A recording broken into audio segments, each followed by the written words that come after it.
Hai, kalau kamu sampai di video ini bukan karena iseng, tapi karena hati kamu lagi berat banget, mungkin rumah tangga kamu lagi di titik yang melelahkan.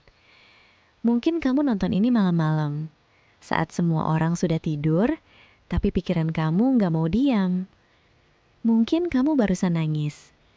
Mungkin kamu capek pura-pura kuat seharian, senyum di depan orang, tapi begitu sendiri rasanya runtuh. Sebelum kita bicara jauh, sebelum kamu memikirkan keputusan besar itu, kita berhenti sebentar ya. Tarik napas, pelan, tahan sedikit, keluarkan perlahan. Saat hati lagi penuh luka, napas kita sering jadi pendek. Dan saat napas pendek, pikiran juga jadi sempit. Semua terasa buntu. Semua terlihat gelap, seolah nggak ada jalan yang nggak menyakitkan. Kalau kamu lagi di fase ini, kamu nggak sendirian. Banyak orang yang terlihat baik-baik saja di luar sana, sebenarnya lagi berjuang diam-diam di dalam rumahnya sendiri. Pernikahan itu dua manusia dengan masa lalu, sifat, ego, ketakutan, dan harapan yang hidup dalam satu ruang. Kadang berhasil saling menguatkan, kadang saling melukai tanpa sengaja. Kadang lelahnya menumpuk pelan-pelan, sampai satu hari rasanya dada nggak kuat lagi. Mungkin kamu sekarang ada di titik capek. Capek ngomong tapi nggak didengar. Capek mengalah tapi tetap disalahkan. Capek berharap tapi yang datang cuma kecewa. Capek merasa sendirian padahal tidak benar-benar sendiri. Dan di tengah semua itu, mungkin muncul pertanyaan yang bikin kamu takut sendiri. Kalau aku ingin berhenti, berarti aku gagal ya? Pelan. Rasa lelah dalam pernikahan itu nyata. Dan itu bukan otomatis bukti kamu orang yang buruk atau pasangan yang tidak pantas. Kadang yang habis itu bukan cinta, tapi tenaga untuk terus berjuang sendirian. Banyak orang bertahan lama bukan karena semuanya baik-baik saja, tapi karena takut. Takut omongan orang, takut dianggap gagal, takut anak terluka, takut mulai hidup dari nol lagi. Tapi ada hal yang jarang dibicarakan. Bertahan di hubungan yang terus menyakiti juga bisa mengikis jiwa pelan-pelan. Bangun pagi dengan dada berat, rumah yang harusnya jadi tempat pulang justru terasa seperti tempat yang bikin hati waspada. Itu melelahkan, dan rasa lelah itu valid.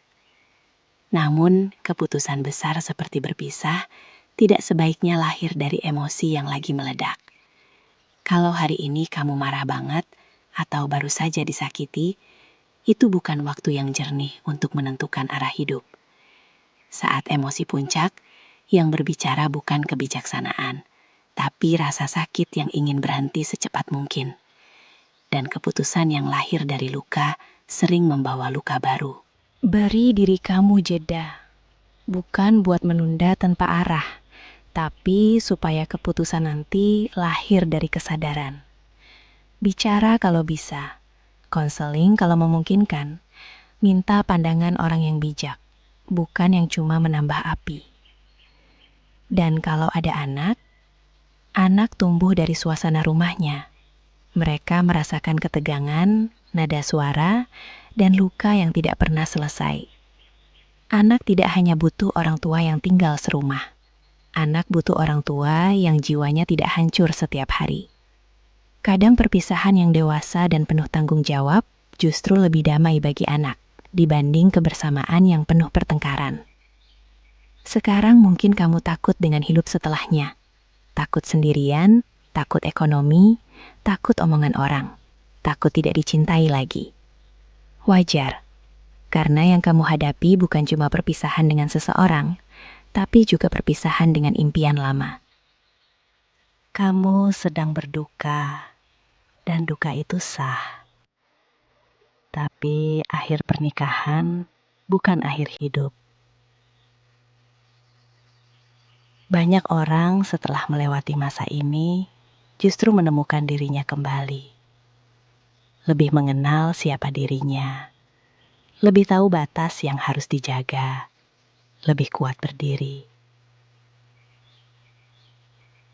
Bahagia mungkin bentuknya berbeda nanti, tapi tetap ada. Sekarang kamu tidak harus punya semua jawaban. Kamu cuma perlu jujur pada diri sendiri. Apakah kamu masih berjuang karena cinta dan harapan, atau hanya karena takut?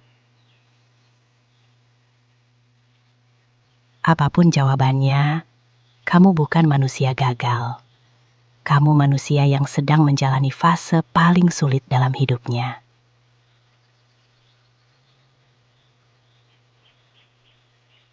Tarik napas lagi, pelan. Kamu masih hidup, kamu masih punya hari esok. Dan selama kamu masih bernafas, selalu ada kemungkinan untuk membangun hidup yang lebih damai.